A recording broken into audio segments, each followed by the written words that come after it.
Welcome, everyone, to Christiana's Psychic Cafe. I am finally back. I've been gone for 4 weeks altogether, but I'm finished traveling, and Eric and Kim are finished traveling, and we're all right back where we're supposed to be. Glad you're here, too. I hope you enjoyed the encore presentations. That's a fancy word for reruns. But we're back tonight with a live show and a very special guest. I'm going to bring her on in just one moment. Her name is Jenny Sieck. She is a tarotist, and she's got a lot of great wisdom.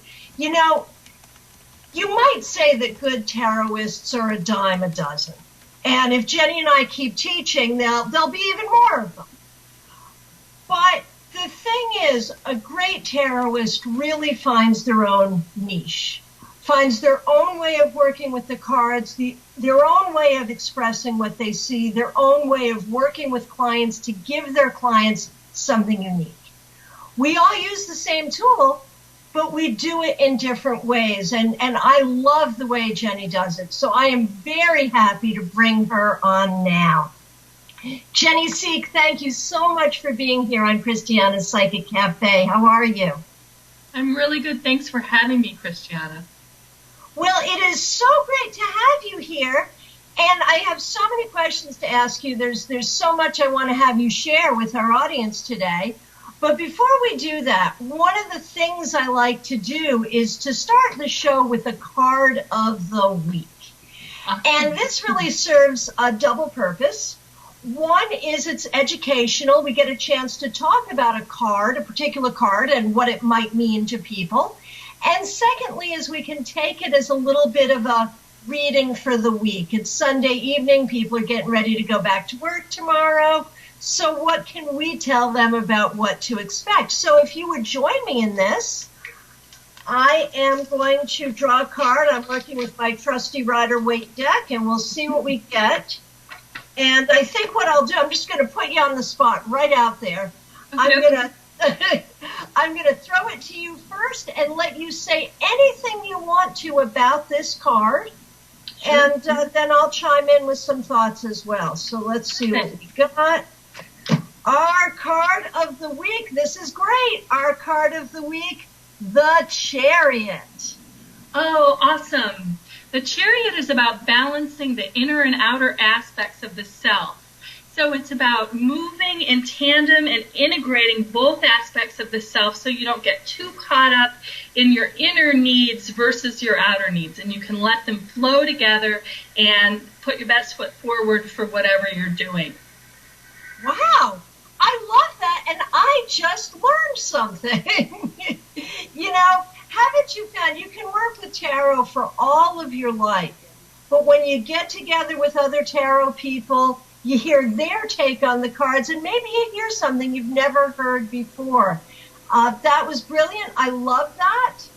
I'll add to it, and this is just a nice flow on this card. For me, the Chariot is about mastery. It's about being in the driver's seat. It's about being able to move forward in accordance with your own will. Now, the caveat on that is that the Chariot is about being the hero. So even though you're in accordance with your own will, you're in service to the planet and in service to others. Absolutely. Yeah. Terrific. Terrific. And okay, well, while we're here, let me ask you a question. One of the things, and one of the things we're going to be talking about later is the fact that, well, one of the things we have in common, you and I, is that we both work with the 4 sacred elements. Yeah. And I love that about you, and I'm glad we have that in common. So here's one that sometimes mystifies me. The Chariot is associated with the element of water. Yeah, I don't really get that. Like when I look at the card, that's not really where I go either. I go to air, I go to earth, I go to the external energies that are about, ambition and putting your best foot forward and mastery, not to the inner places of fire and water so much. So I don't know. Well, it comforts me that you say that. Because I was wondering if there was like this big cosmic secret about the chariot and water that I just wasn't getting. I guess we're both not getting it. So Jenny, tell us about your journey as a tarotist, your journey spiritually. Tell us about yourself, what you do, how you got here, all that. Sure. Well, I guess about 15 years ago, I was doing work that wasn't the most satisfying work, and I had done tarot for a long time when I was an undergraduate in college at different coffee shops and had kind of developed a clientele that way. And then I just wasn't feeling fed by the work that I was doing. And so I really asked the universe what it was I was meant to do. I took some time out. I did a lot of meditating on my back porch, and the universe said, you're supposed to do tarot card reading. So I started to go to different kinds of shops. I literally just knocked on doors of all the metaphysical shops in town and said, this is what I want to do. I got into some festivals and this sort of thing, and I developed a client base that way initially. And then I got really interested in the deeper reasons as to why intuition works for people. And that's when I went and did my master's work in counseling in a depth psychology focused program. So I could apply archetypal awareness and all of these different tools of the intuition to counseling. So. Wow. So, and I knew that you were well educated, but this was a piece I did not get. And I think this is fascinating. So you had already decided you were going to be a professional tarot reader. You had a bachelor's degree. What's your bachelor's in? English literature. Yeah, that and a couple of dollars will get you a cup of coffee. Right, right, exactly. I can see why you were a little lost there. And so you were told by the universe that tarot was your path. And that caused you to go back to school and get a master's to support that path. Yes, it kind of was a roundabout journey because, when you go to school, I wasn't doing tarot work directly, but tarot is so wonderful for working with archetypes because the major arcana is based on Jungian archetypes. It's based on archetypal languaging. So there's such a beautiful marriage between tarot, intuition building, and Jungian counseling. So I kind of found my way back to it after a time. So Wow, that's cool. And I got to take a minute away. I just glanced at the chat room, and there's one smart comment and one funny comment. Anita is commenting that this is the evening of curly-haired women. Oh, cool. And Anita is also a curly-haired woman, so we want to shout out to the curly girls. Awesome. And Eric, the Yeti, had a smart comment about the chariot, and it is actually kind of tongue-in-cheek funny. But back to the conversation we were having about the chariot and water, he says the chariot is about self, and our bodies are 90% water. Well, that makes sense. Absolutely. Absolutely, yeah. I can see that connection for sure. Put that to rest. Okay. And I will try to keep an eye on the chat room. If anyone has any questions for Jenny that I don't think to ask, go ahead and ask them in the chat room, or you can call on in. So I want to talk about the Jungian piece. That's a huge piece of what you do. Is that right? Yeah, it really is. This is where you and I diverge, because I don't think it's a huge piece of what I do, at least not intentionally. No, actually, I don't know. I mean, I do a lot of work with archetypes and the understanding of tarot as an archetypal journey. So I guess on some level that's Jungian. Yeah. But talk to me about how Jung ties into the work you do and all of that. Jungian psychology holds to the belief that we know who we are innately and we know what we're meant to do, but that we get off course because we listen too much to outside voices. So we listen too much to our culture, what our gender tells us we should be, what our families tell us we should be, and our voice about what it is we're meant to do, our unconscious journey, doesn't get heard or brought to the fore. So the more we can strip back all those pieces and listen to what is authentic to ourselves, the more we can start to craft a life that resonates with a deeper awareness of who we really are. Wow. I love that. So where does that voice come from? From listening to your inner self, from listening to your inner guidance. I had to, like I said, I had to take some time outside of the traditional working world to meditate and to get in touch and to really listen to what Spirit was calling me and guiding me to do and share. So, and I've been to your website, of course, and I believe we're running it on the bottom here, but go ahead, tell everyone what your website is. Oh, it's innervoiceintuitive.com. Innervoiceintuitive.com. And here we are talking about the inner voice. I've been to your website, and I've watched, you've got a nice video right on the front page about helping people listen to their inner voice. Mm-hmm. And I have a couple of comments about this. One is brilliant. And it's especially brilliant because as tarot readers, you know, a lot of times people think of us as the fortune teller, the psychic. Right. And it seems like what you're doing is you're using tarot and your background in psychology to help people hear their voice rather than yours. Exactly. Yes, exactly. You got it perfectly right. Yes. I love that. That's beautiful. But now my next question is, you've talked about hearing inner voice. You've talked about intuition. You've talked about hearing the voice of Spirit. Mm-hmm. I'm assuming, and correct me if I'm wrong, but I'm assuming that a person's cultural background or spiritual beliefs might determine how each individual would answer this question.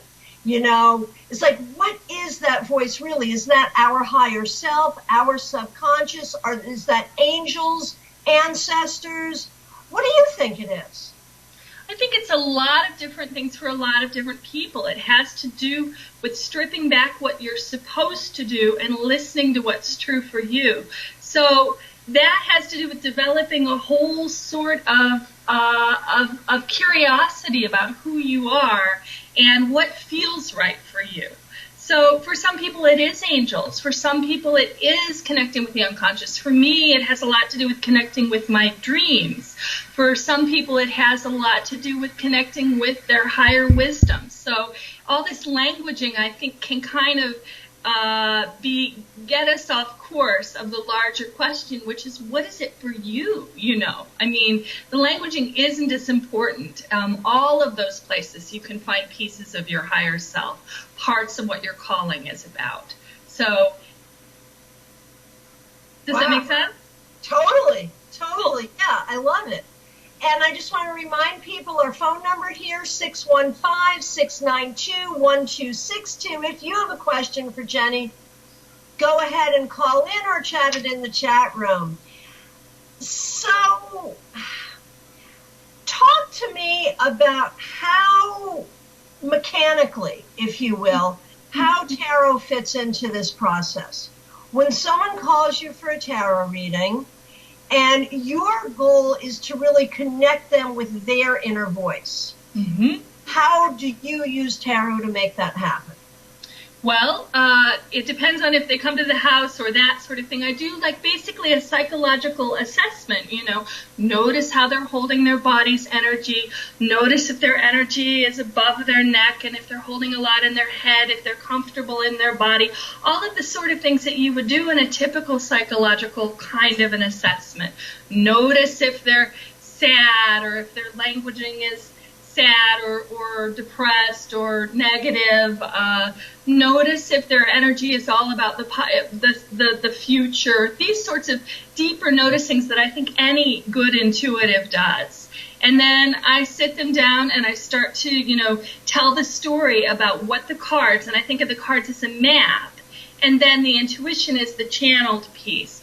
And also noticing like what they need, because some people want a more kind of, this is where we're going, this is where we're headed kind of reading. But for some people, it's more appropriate to say to them, what does this card mean for you?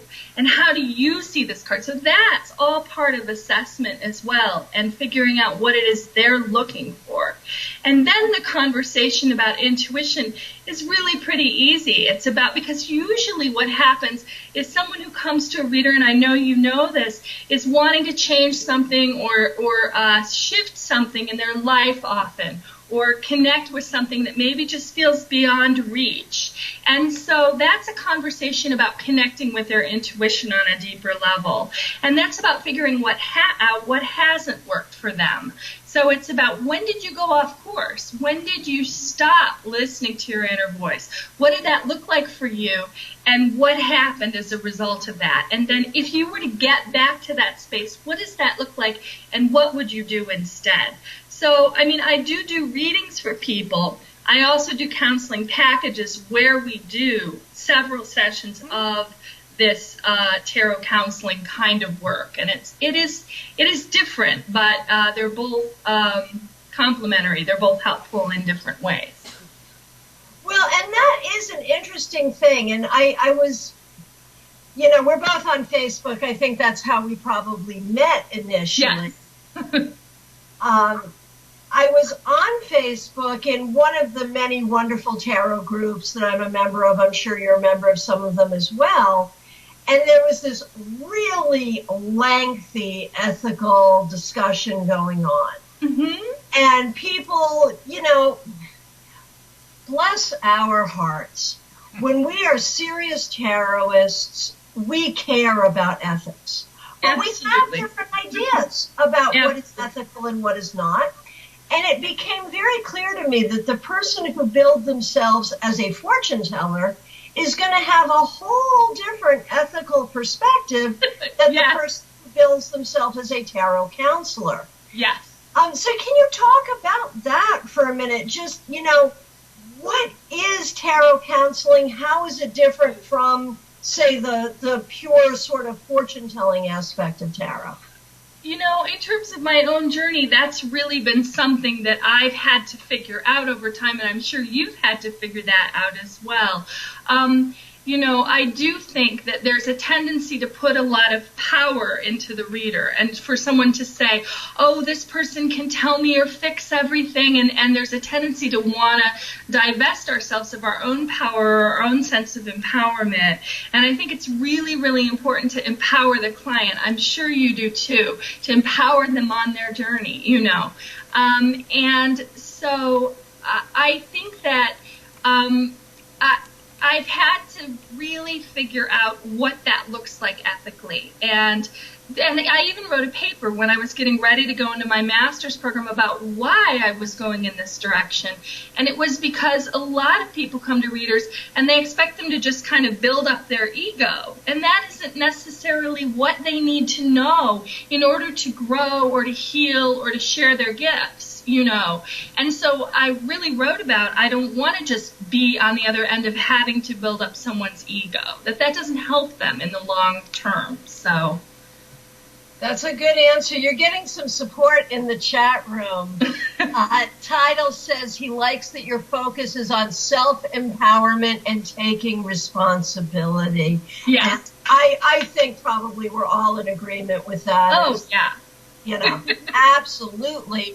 And Eric had an interesting question. Mm-hmm. His question is, well, isn't that what... Eric, can you talk to us? Sure. Title had posted in the chat room. Let me scroll back up. Where to go? He said he liked that Ginny's focus is on the self-empowerment and taking responsibility. And my comment was just following after that. Isn't that what you should try to do with any divination system or device? Absolutely, but I think sometimes there's a pressure from a client sometimes to kind of come up with an answer for you. And you have to resist being in that space. And there are ethical readers, and I've seen some not so ethical readers, honestly, who will take advantage of the fear that people bring to the relationship. And that is not a good place to be. And I've seen it like in my own city. You know, it's sad. You know, you have to make sure to align with people energetically who are really working on helping people grow to empower each other, and to kind of steer clear of these other people who want to just kind of build their own egos up and their own, are caught up in that idea, and who don't sometimes empower their clients very well, encourage them to come for readings all the time.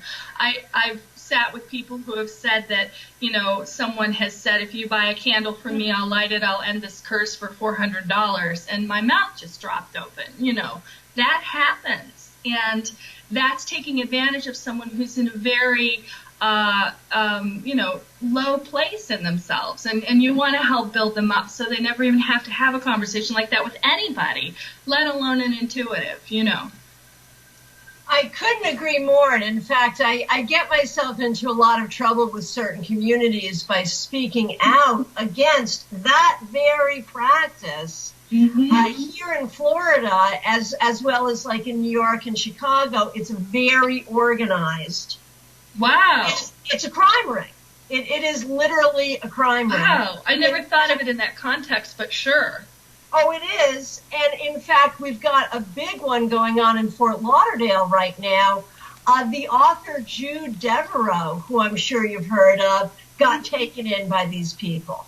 And we're talking, when they raided this family's house, it's a family business. When they raided this family's house, they found Rolls Royces, all of that. The family basically says it's religious freedom. That sometimes you need to send the demon back to hell, and sometimes it takes a Rolex to do that. Wow. And, you know, it's an ethnic issue. It's a religious freedom issue. It's scary on that level, but the bottom line is, I agree with you completely, people are getting rooked. Yeah. And that is sort of a bottom line. Yeah. And Eric says he could only expel a Timex demon. Yeah. So while we're talking about ethics, here's an interesting one for you. Sure. And I appreciate that you have this background in psychology and you know, may be better prepared to deal with a situation like this than someone who doesn't have your particular education. So we're all about helping a person listen to their inner voice, hear their intuition. Once in a while, you run into someone who firmly believes a thing, and they believe that this is their inner voice talking, that this is their psychic knowledge. But from my perspective, from what I see in the cards, from what seems grounded and logical, from everything, what they're getting is not psychic. There's a thin line between psychic and psychotic, and there constitutes a thinking error, a mental illness. You do. Has that happened to you? How do you handle that? Yeah, well, the first thing I do is I assess them. I say, do you have a diagnosis? I'm not big into working with diagnoses at all. But at that point, you do want to say, do you have a history of having a diagnosis? And you want to start to have a conversation about that. And then about when they're in the place where they're functioning well, what that looks like versus this other place. So you want to start to have a conversation about that. And for me, that conversation is about functionality. I mean, it's fine for someone to have loopy ideas about things as long as it doesn't affect the way they live their lives, as long as it's fundamentally empowering, helps them grow, helps them be around the people that they need to be to make the connections they want to make in their life. That's okay. So then it's a conversation about risk and danger and these sorts of things. Like, are you putting yourself in a situation that's risky? And that's not necessarily the same conversation. Does that make sense? It really does, and I appreciate it. That's a very grounded approach. So in the time we have left, I was hoping that you would share a little bit about, well, first of all, your work with the 4 sacred elements. Tell us about that. Sure.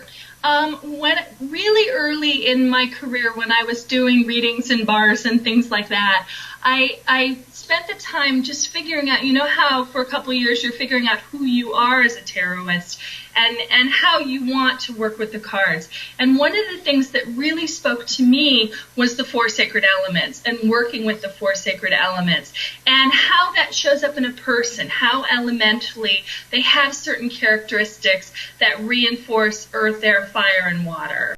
And I worked a lot with that with clients and talked about, specifically because I was working in a gay bar at the time, I was doing a lot of talking about dating and how to date and what kind of person you want to be with and how you experience yourself in dating relationships based on the elements. So that helped me to kind of develop a strong sense of what was true in these different, in terms of earth, air, fire, and water, how they showed up differently, how they had different defenses, how they responded differently to certain situations. But the funnest work that I actually did with the sacred elements was to go out in nature and to connect with the elements and to see what they do in nature, how they function, and then to relate that back to the personality. And that was the most aha of the work, I would say. So did you actually physically take them out into nature?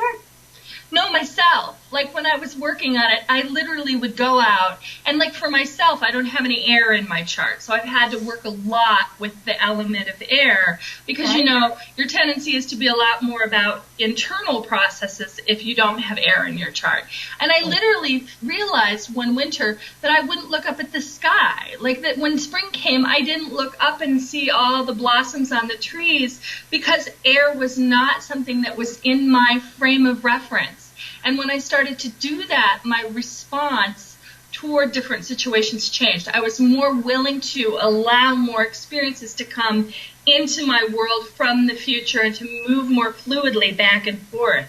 And so I noticed that when we go out and use the elements as a meditation, it changes us internally, and it makes us more prepared to deal with different kinds of people. I could not agree more. Now, in your work with clients, do you, might you tell a client that they need more experience with fire and talk to them about how to do that kind of thing? Yes, absolutely. If they're very, very grounded and they're not very comfortable with, say, fire, they're not very comfortable with their own intuition, their own motivation, their own intention setting, the first thing I'll do is light a candle.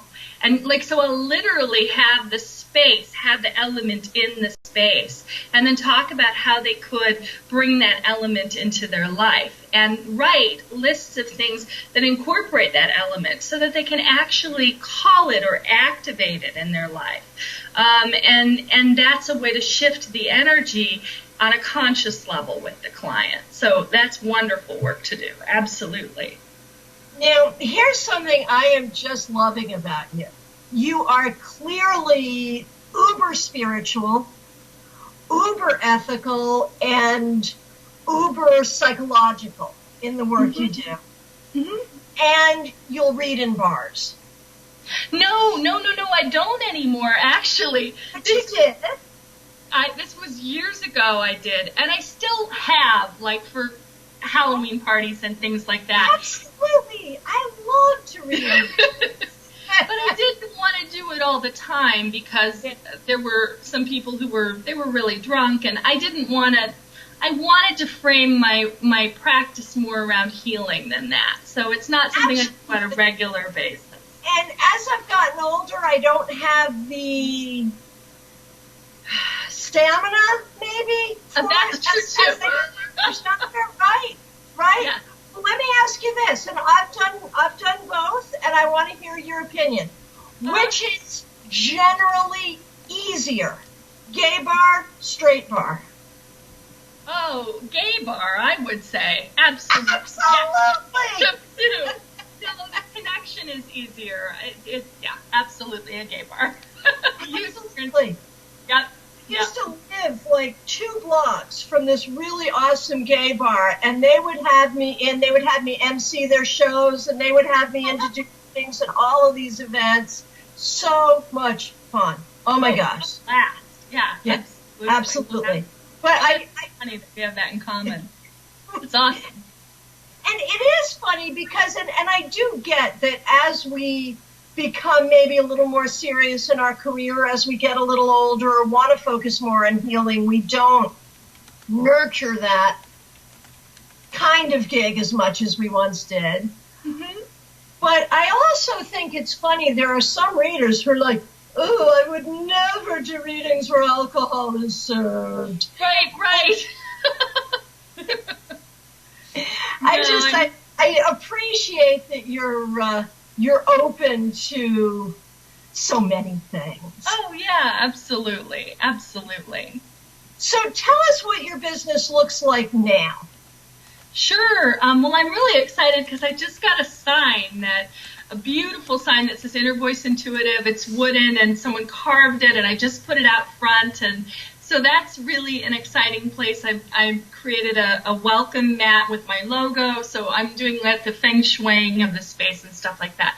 I have clients who come to me for different reasons. Some come and they purchase a package of more traditional counseling. They want to look at where they see themselves and how to grow from here. But then what I do is I will tailor that counseling package to all of these other intuitive skills, because once we do that deeper, more painful work, then they just need tools to connect with their own intuition. So there's chakra balancing, there's different kinds of dream work, there's hypnotherapy, there's a bunch of stuff, and I help them as we go along to tailor that package. They purchase a certain amount of sessions, and then we tailor it based on what's coming up and what it feels like they're drawn to, so that they actually have some tools that they can use, so that they don't have to fall back on overthinking or overanalyzing or experiencing some somatic issues that we have when we're in a lot of pain. They have some tools, some intuitive tools that they can use. And then I also have clients who come for just a single session, who come for a reading, who come for a chakra balancing session and want to learn a chakra balancing meditation or a short hypnotherapy package. So I really work one-on-one with the client to determine where they're at and what best serves them. Now, so obviously you do work in person. Do you also do phone and Skype? Yep, both. Perfect. So anyone, anywhere can avail themselves of your services? Yes, absolutely, yes. Perfect. Perfect. And how do they do that? You can get on the website to innervoiceintuitive.com. I have a seasonal newsletter that I send out, and also a free ebook called Chakra Balancing for Every Body and Soul. So you can get that if you sign up for that. Or you can call me at 614-309-7916 and schedule sessions. So that's how to do that. Perfect. Perfect. Jenny Sieck, I want to thank you so much. I would like to reach across the internet and give you a big hug. You know one thing, though, before we say goodbye, you haven't told us where your office is. Obviously, people all over the world are watching us right now. Some of them are probably in your hometown. Where are you? I'm in Columbus, Ohio, and I work out of my home. So, perfect. There you go. Okay, Jenny Sieck, a big internet hug to you. Thank you so much for being on the show. Thank you for the phenomenal work you do. We were talking about the people who don't have the same ethics around working with tarot as we do. Mm-hmm. And, each time someone goes out there and sort of sullies the good name of tarot, that mm-hmm. feels bad. Absolutely. But know that you're out there working, really letting tarot be the tool it can be. That's good for all of us. Thanks so much, Christiana. Thanks for the time, and thanks for the space to talk about it, and thanks for your work as well. Well, and thank you. Thank you so much. I'd like to have you back on the Psychic Cafe. Be wonderful. Take good care. You too. Bye. Thanks so much. Wow. I hope you loved her as much as I do. From what I see in the chat room, I think you did. Now, we've got a few more things coming up for you tonight. And we've been talking about tarot, and we're going to continue to talk about tarot for a little while. At the end of the show, we're going to be getting off the tarot train and talking about some completely other things. But before we get there, I wanted to share with you a review of, I don't know if you've noticed, U.S. Games has been bringing some decks back. There's back by popular demand tarot decks. Here's one of them. Let's run the review.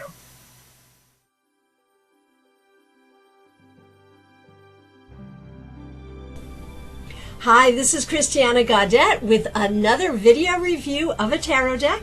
Today I'm talking about Renaissance Tarot by Brian Williams. Renaissance Tarot was originally published in 1987. It is back by popular demand from U.S. Games, and I couldn't be happier. There is also this great book, A Renaissance Tarot. This is 197 pages of amazing tarot goodness. Sadly, Brian Williams died in 2003, and I would say he was one of the greatest modern tarot minds, so a real loss to the community. He's done a number of decks, including Ship of Fools Tarot and Pomo Tarot. I'm thinking that Renaissance Tarot may be his greatest legacy. So let's talk about what we have here. I feel like Renaissance Tarot is a deck unlike any other. It probably is closer to the Crowley deck or a Marseille deck than the Waite style. Those of you who know me know I identify myself as a Waite girl. So when I look at this deck, it's a little foreign to me. But that isn't necessarily a bad thing. I do have to say, if you want to work with Renaissance Tarot, you really do want to get the book. Yes, it comes with a nice chunky little white book, but there is so much in this book that really explains this very unique deck.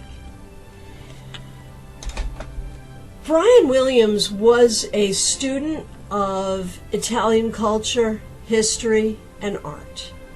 This deck combines all of his knowledge. It took him 10 years to create this. So if it takes you a while to wrap your head around it, don't worry, it's going to be worth the time that you invest. This deck includes mythology, philosophy, art, and culture from Renaissance times.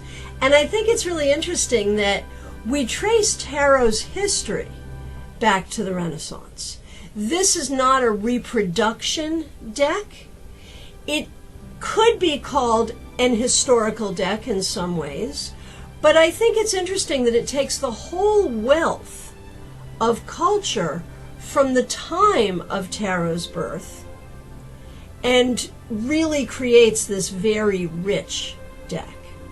Now, the deck comes with something called a presentation card, and I just love this image. It has a lot of symbolism. Let me get it so you can see it. There we go.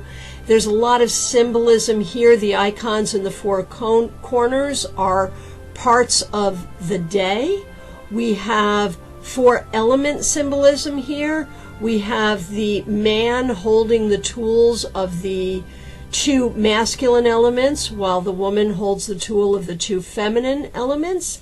And in the ribbon, it says, there is an order in all things. And this card really is a great introduction to this tarot. Now, the tarot is pretty much a standard 78 card deck. Card 11 is strength, card 8 is justice. The suits are coins, staves, swords, and cups. And this is very much like a Marseille deck in that the pip cards are not as illustrated as you would see with a Waite style deck. Now, that's not to say that they're not beautiful, and it's not to say that they're not illustrated. Each of the pip cards does have at least one character on it, at least one figure, a person doing something that is helpful as far as remembering the cards and interpreting the cards. Here, for instance, I like this one particularly, is the Four of Wands. So you can see it's not illustrated. Now, do you notice in the corners there are these little ribbons? I'm not sure why this is, but all the suits have ribbons in four corners except for the cups, which have people in the bottom corners and the ribbons in the top. The upper right-hand side ribbon is in English. The rest are in Italian, I believe.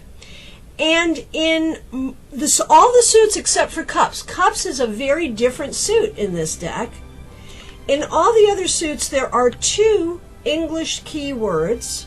For instance, for the Four of Wands, we have peace and romance. Right up here, peace and romance. Now, the cups, we have just one word, and for the Four of Cups, we have bitterness. Not all of the keywords are going to resonate for a person who has been trained with a Waite deck or even with a Crowley deck. And this is one of the reasons you really want this book, because this book explains it all. And I think this is one of those cases where if you're going to study this deck, study it as its own thing. Now, there are a number of tarot decks available to us where that is the case. They differ so much from the sort of standard Waite or the standard Crowley that we know that when you study it, you want to study it as its own thing. This is different from those decks, though, because this deck is very scholarly. A lot of the decks that are their own tradition really come from the artist's imagination, or the artist claims to have channeled something. And I'm not saying that that's not true or not valid, but this is different in that this draws so much on the study of Brian Williams, on his study of Italian culture, of Renaissance art, philosophy, and mythology. And all of that is in this deck. The book is filled with illustrations.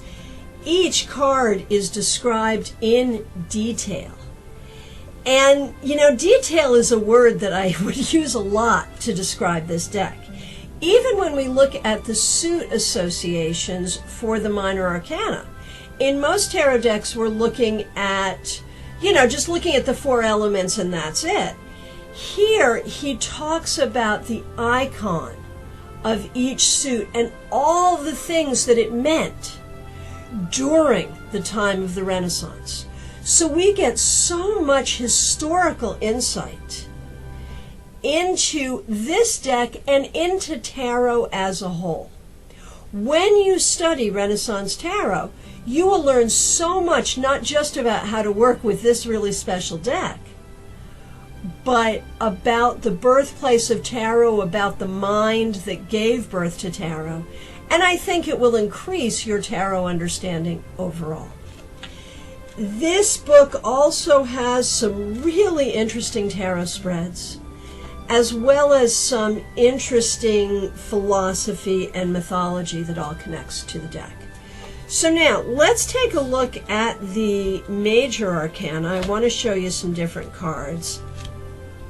This is Chance, which is the Wheel of Fortune, and that really, I think this card really shows the style of the art in the major arcana. I think it's really beautiful. Here's the World, another card that I like very much. Here's the Moon, very different from the Weight Moon. Here's the Sun. Judgment is now called the Angel. And here he is. The card backs are very intricate. At first glance, you might think that they're reversible, but if you look closely, you will see that they are not exactly reversible. However, the book does give reversed meanings. I think the Tower is a really interesting card in this deck because, look, the tower that is being struck by lightning is actually a man's head.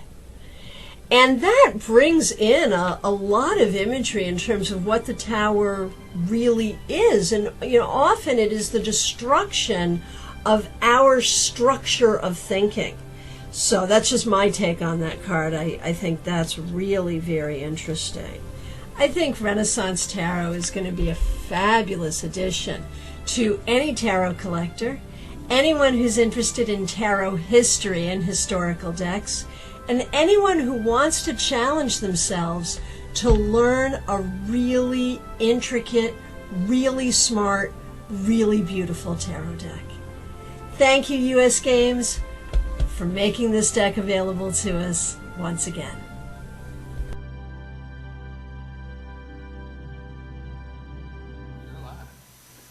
There's the Renaissance Tarot. Very different from a weight deck, but an interesting deck nonetheless.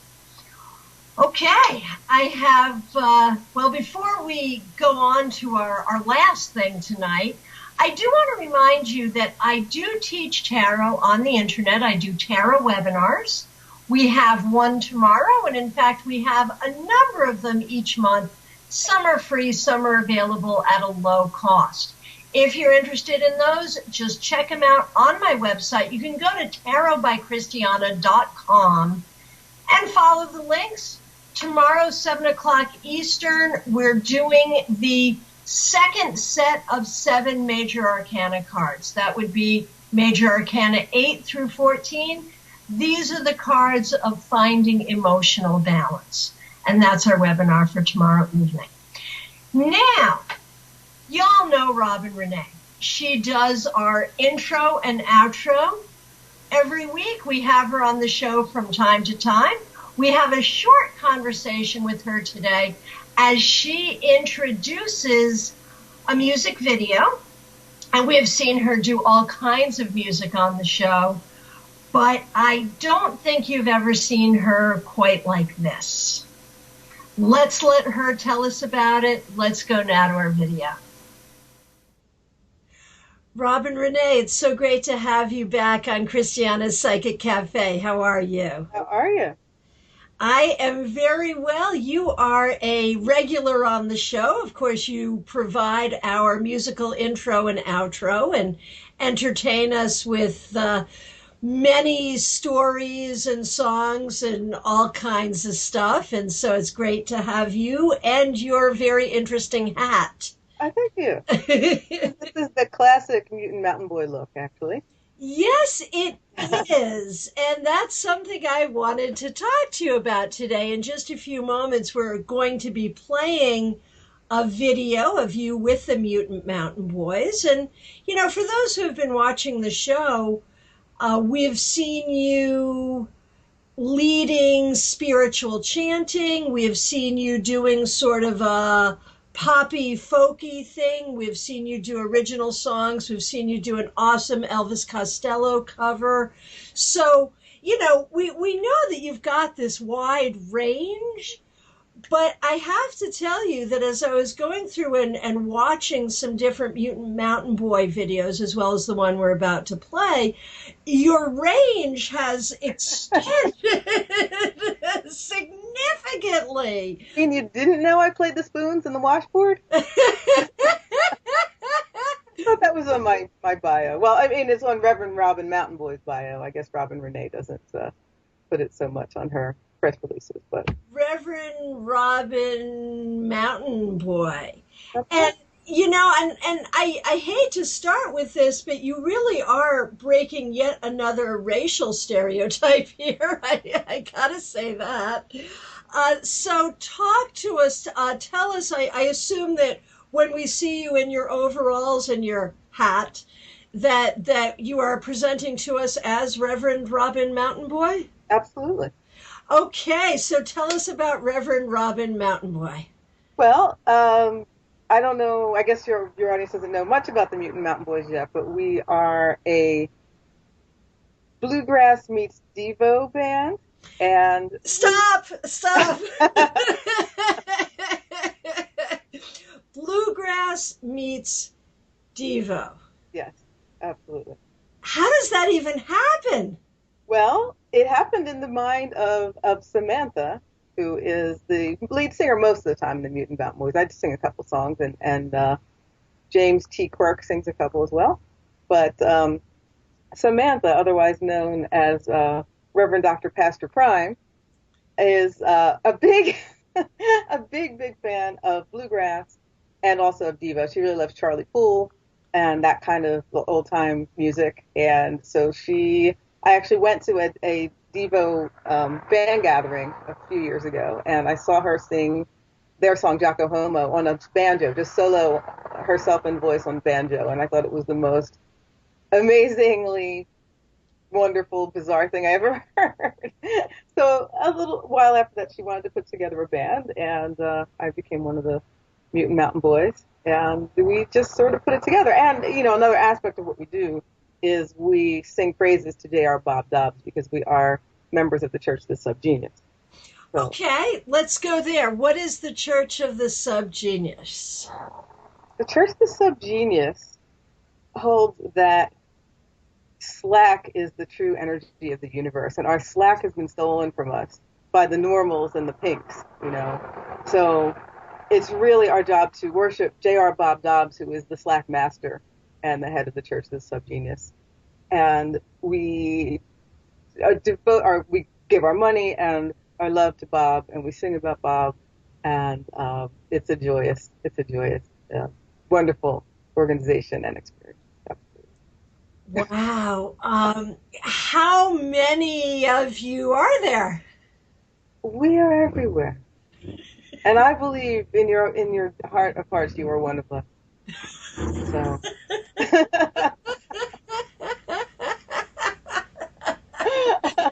I'll have to look into that and get back to you. But I've known you for a long time, Robin. I trust you. If you say I am, I guess I am. I think you would like Subgenius culture. I fully, I encourage you to check it. I most certainly will. And now, in most religions, there is some phrase that people say to each other. For instance, the Pastafarians say ramen. Is there something in this organization that I have to learn to say? We say praise Bob. Praise Bob. Okay, I can do that. And so the song that you're going to see is the song, you're going to play May Your Records Be Unbroken. Is that right? That is correct. Can you tell us about that? Sure. That is really a good song if you want sort of an intro into Mutant Mountain Boys. It's a good one because it's a song that combines Praise of Bob, which of course is an important aspect of our work here, with some lyrics that reference all the albums of Devo. And it's got some humor, and it's obviously it's a familiar tune. So a lot of you would be singing along, I would think, on the chorus. As it comes around, you'll get it.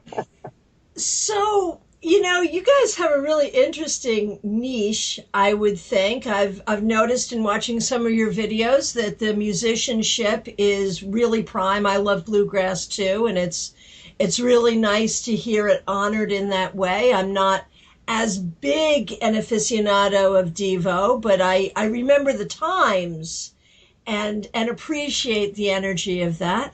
How often do you guys play together? Well, we live all over the country from each other.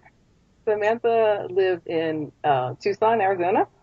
I live in southern New Jersey near Philadelphia, and Jim lives in Cleveland. So we get together when we can. This is a project I could have a Mountain Boys gig every weekend. I would love it, But so far we've been playing mostly at the devotionals, the Devo festivals. We've played at X Day, which is what you're going to see. This is the end of the world has been predicted to happen on July 5th, 1998. And so the devoted the devoted members of the Church of the Subgenius think that maybe like the original date we thought was supposed to happen, maybe there was a miscalculation or something like that. So on July 5th, we gather and we get ready for the pleasure saucers to come pick us up. It didn't happen this year. So unfortunately, we had a good time anyway. So afterwards, we had a great Mutant Mountain Boys gig, and that's what you're going to see on this tape. And as a matter of fact, there was crazy weather. Last year's X Day, we had some really insane weather as well. So the electricity had gone out, and so instead of being on the big stage where we normally are, we were in the cafe in a really small space with no power at all, and I think it was serendipitous. I think it worked out great for us. So every year you celebrate the potential end of the world. Well, it sounds kind of ridiculous to say every year, but we really think that next year will be the time. So okay, and if you want to join us, you got to give Bob your $35. Join the church, and we'll have a beautiful eternity together. And okay, and that was going to be my question. For those that that fail to give their $35, is that like a Christian kind of rapture thing where the chosen, in this case, the people who've given $35, the chosen are taken and everyone else is left to do something else? It's the rupture. It's the rupture. Yeah.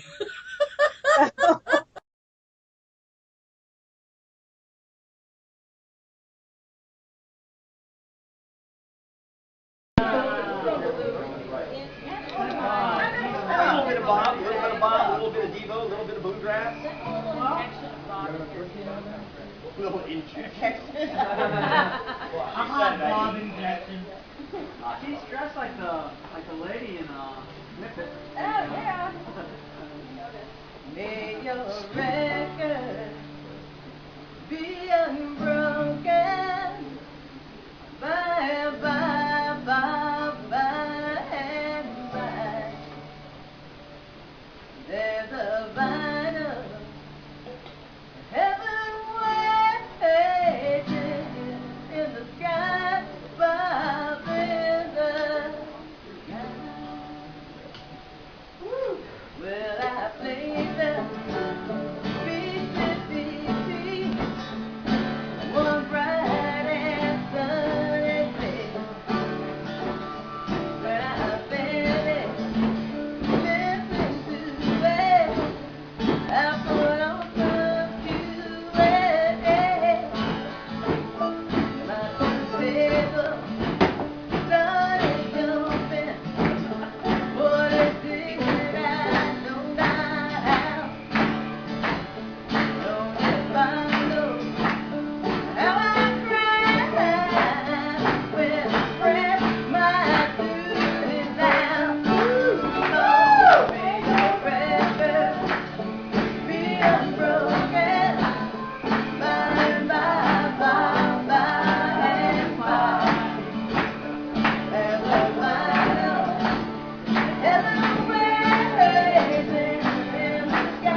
got my high five, got my goodbye, got my apples in my lap. Will I ever lose my way now? Well, I got to lose now. Yeah, come on, be your record, be your broken. Bye and bye, bye, bye and bye. There's no final heaven waiting in the sky, above in the sky. Oh, hey, be a record, be unbroken. Bye and bye, bye, bye and bye. But there's something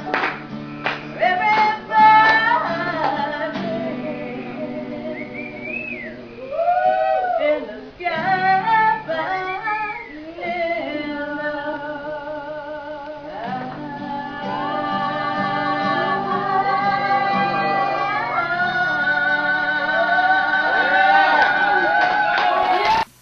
Was that not awesome? We have the best people stop by the Psychic Cafe. I love Robin Renee. And you know what? Today I went to my mailbox. I know it was a Sunday, but I went to my mailbox, and there in my mailbox was a present that Robin Renee mailed me. Check this out. This is Miss Cleo's Tarot Power Deck, a gift to me from Robin Renee. Robin, thank you so much. Thanks for being on the show. That's our show for tonight. I'll be back next week. Next week we'll have Kim Wilborn with me, and we'll be talking about the major arcana of tarot. A very special thanks tonight to Jenny Sieck, to US Games for providing Renaissance Tarot, and of course to Robin Renee and the Mutant Mountain Boys, and to you for being here with us at the Psychic Cafe. Have a great week.